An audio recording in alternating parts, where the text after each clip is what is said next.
Good morning, guys. This is Eugene, the Compton Gardener. I'm out here in my backyard orchard again, and just taking a look at my Jaboticaba tree now, or Brazilian grape. And this is one of those trees that are pretty much slow growing.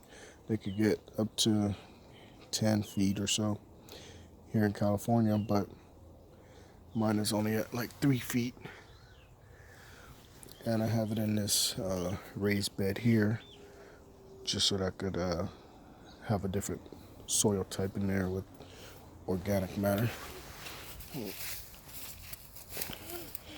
I haven't watered it today because it's starting to drizzle right now, but you can see once you get down in there, pretty good soil. And I do have it pretty close to my double plant citrus. You can see how the leaves are neck and neck there. But once this plant is finished fruiting, I don't want to waste fruit. See all those fruits there? Once this plant is finished with the fruiting season, then I'll take it back maybe a foot or so. But just to give this one some more room.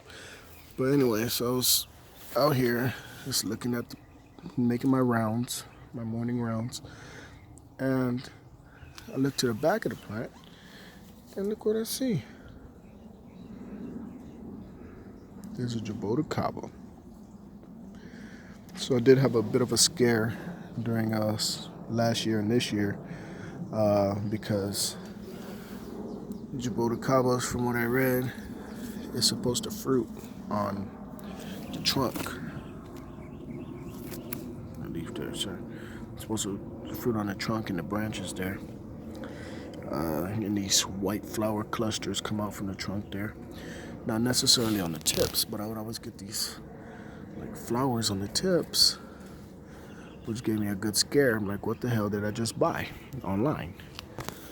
And that was 5 years ago, so you could imagine growing something for 5 years only to find out that you didn't have what you paid for. So I'm very happy to see that, even though it is on the tip towards the front of the branch there, it's a Jaboticaba. So this one is still underripe, and there is only one fruit on there, so I want to make sure it gets peak ripeness. Right, fully ripe gardening around here. We make sure that turns good dark black or purplish. So I'm gonna bring out my handy dandy net. And I'm gonna put the net on them for now.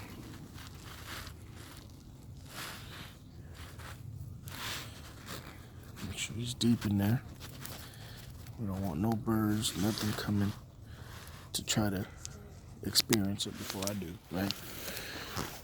So just wanted to share my excitement for this plant after 5 years of growing it, not knowing what was going to happen. That's kind of why I planted it in the back, because I got tired of just looking at how slow it was growing.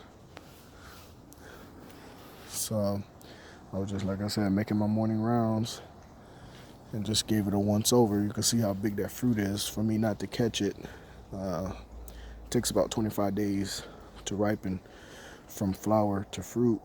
So I don't know how long that one's been there, but I'm gonna look for the color to change. And then we can make an update video on how it tastes, and hopefully it's a good fruit there, but only time could tell. All right, y'all have a good one.